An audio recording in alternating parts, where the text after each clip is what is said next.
You better get you plenty of food. Silver's just about drying up. You had better get a bunch of food. Because when that spine hits that, when that belly hits that spine, and it's going to do it, and those children come to you looking for you to feed them, and you ain't got no answers but your ignorance, your chaotic ignorance that you refuse to actually see and open up your eyes to see what's really truly going on, there's going to be a weeping howl. And I wouldn't doubt if even some of your own family members would turn on. Have you ever really thought about what takes place, and have you seen what takes place whenever there is like, let's say, a blizzard getting ready to come? First thing that people do is run to the store and empty all the shelves. And then they get to fighting over a case of water, which, if they were listening to me some time ago, they should have already had food storage. These preachers. You're going to find yourself suffering. Have you noticed how our media has a total blackout as to how dire the consequences that we have facing us and staring us right in our face, right here today? You look at all the apocalyptic conditions in the world. 10,000 cows dying up in Ireland. Continues to keep playing out over and over again. And so investing in yourselves, like I've taught you over and over again, is the way to go. You can't continue to keep thinking that as you see the rug being pulled out from under our feet, that living in these population centers is the way to go. They're just simply not. You're going to have to learn how to live simple. Things are changing. The geographical location where you reside, where you live at right now, what would happen if you can no longer get up in the morning and assume that the grocery store doors are going to be open, that there's going to be product on the shelf? What would happen if that was taken away from you? All right, how would you fare if you lived in the area and the stores shut down? I mean, Walmart is amazing. Buying canned goods. Now, I can simply bring the cans low at my desk and say, here, you want to see them? That's not going to stimulate your thoughts. It's not going to, if you have an apathetic spirit, if you're complacent, if you're just going to sit there and continue to think that things are going to get better and stuff, then you're going to view me as pessimistic, out of touch with what you call the world and the life. You know, we got people graduating college right now, and there's no jobs for them. Hey, get out of the city. Now, people say, well, why do you get out of the city? Why just go back to the Bible right there? I am a living example of if you do not take heed, you're going to experience a lot of pain. And there is no pain like hunger. Have you ever cooked outside on a rocket stove? Do you know what a rocket stove is? I can go on and on and on and on and on. You see, if we continue to keep depending on the very system that has trained us and coerced us to be manipulated and to be mind-numbed, how do you think we're going to fare later on in life when we really truly see a situation hit us over here in the West? How to have independent thinking for our own selves. We trust in the system, and then somebody like me comes and warns us and tell us how dire the situation is and how bad the consequences are going to be and how many of you are going to starve. When your children come to you and say, Mommy and Daddy, I'm hungry, I need something to eat, and you have no choice but to tell them we have nothing to eat because I didn't prepare. The people that did not feel it in the Great Depression, I won't say it. Yes, I am. I won't say it. I want you to listen to me. Are the people who lived in the country, watch this, who had their own little small homestead, who knew how to grow a garden, produce their own food. They canned their own food. That was the grocery store. I really don't mean to be pessimistic. I try my best to be brutally honest and truthful. But again, I think you need to really, truly start storing up and doing the things that you need to do to get yourself ready for this coming economic collapse. And not only that, last and not least, I hope by now you have purchased your sword. And if you got that, you need also a whole bunch of ammo. Long. You've got to be able to see the writing on the wall and then make the proper adjustments. Now, I realize that most people can't see the writing on the wall. And so, you know, with the advent of YouTube and being able to get many voices out there, it's up to you to pick and choose who you're going to believe.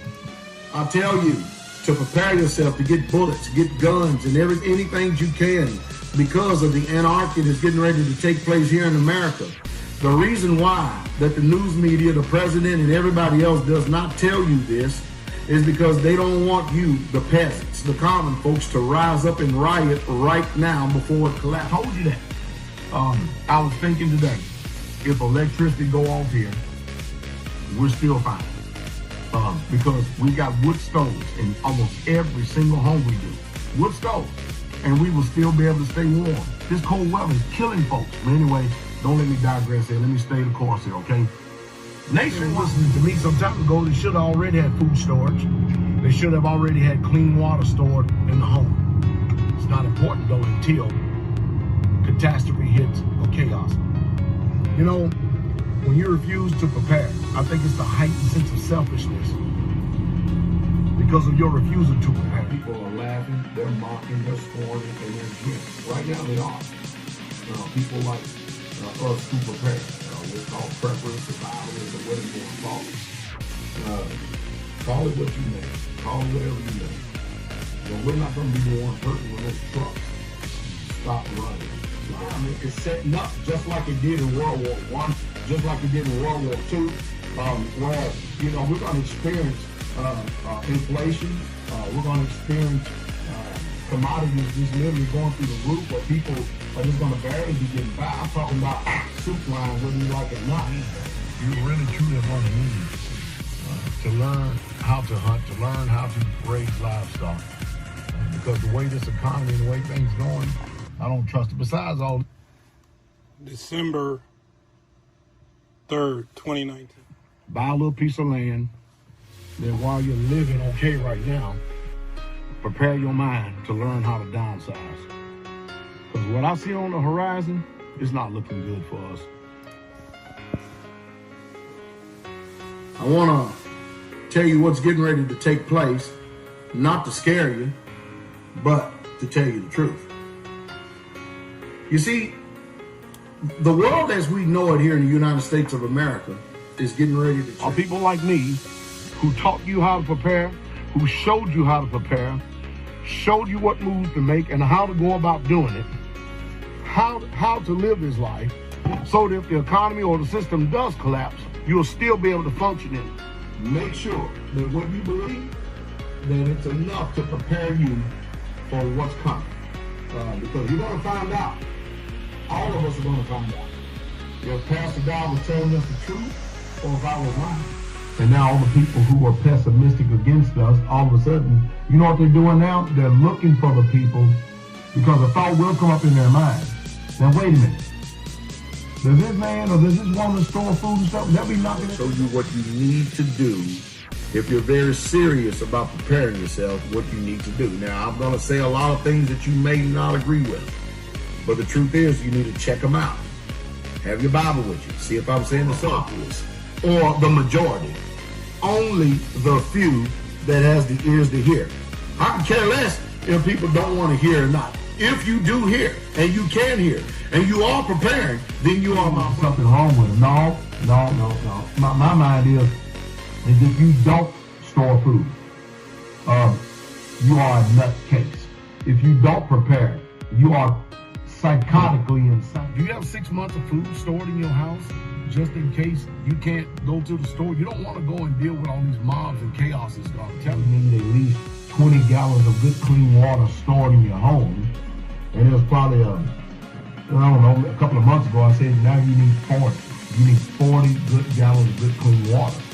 And you see, just in case you didn't know, we are in the end times. Now, some people talk about the end times and they do nothing about it. Other people talk about the end times and then they prepare their house because of the times. Like that, when we have the economy collapsing around us, so we need to really prepare our hearts and minds and get the people out there ready to prepare for what's coming. You know, this upcoming economic collapse. I'll start out with the depression. And the people who are trying to tell you to prepare, I know that you've already got in your mind crackpot troops and everything else. Well, let me ask you this. What about the government? One move to prepare, and now we're standing in the door of an economic collapse. We're standing in the door or what commodity and food prices are going to for a while. Do you have food? Do you have clean water? Do you have filters? I mean, are you prepared? Better, but it's not. A wise man foresees the evil that is coming, and you know what he does? He prepares his house. Really, really rolling and gaining steam here right now. The storm clouds are gathering, and they're gathering fast, and they're gathering hard. To grow up real fast, and you know, which it's a sad thing what they're doing to our society, but yeah, we've actually bought it. So, yeah, getting back to simple living is the way that it should be. To get yourself and your family members ready for the worst. Prepare and get a survivalist and a prepper's mindset. All right? Take heed. You know, you've had people tell you, you better get ready, better get prepared. Some of you've heard this and you feeling the pain right now. You know what? Now the guilt, the shame, and the condemnation of it is weighing heavily on you. And most of you are going to die because you have not prepared. So listen to me. And believe me, there's still a little bit of time left. But those of you who decided to listen to me some years ago, and you started making moves in order to preserve moves, the moves that are necessary in order to preserve yourself. Has it done for you to even listen to me? You see, if you listen to something, or if you do anything, you don't take any action, how can you expect to advance? Martial law, it's going to be declared for a while, but it's not going to last because the police and all the other law enforcement officials are going to find out that their family is going to be in danger. And many of you have not followed these biblical principles. That's the reason why we're snared right now and we are enslaved to this system. Something. You're trying to start changing your mind because it's getting ready to look really grim. I told you, America is going to be a third world. Hedge ourselves. And we need to do something to preserve and protect ourselves from this coming economic collapse. Food, clothing, shelter, good clean water, and then you need to invest. Become a doer, and you start checking behind the things that I'm saying. You're going to find out that I'm not your enemy. I'm going to the reason why it continues to keep going up through the roof, huh? Did not Pastor God tell you? Did I not tell you? Because you got just a very short period of time now to be prepared. If you can even prepare, many of us are not prepared. Many of us don't even have a clue or an idea of what's taking place or what's going on. Because faith without works is dead. That's the reason why many people's word doesn't mean anything. Wise man foreseeth the evil day, and he prepares his house for that. Okay, there's going to be some people that die from this thing simply because they're not prepared like you. What are you doing? Have you really truly taken my advice?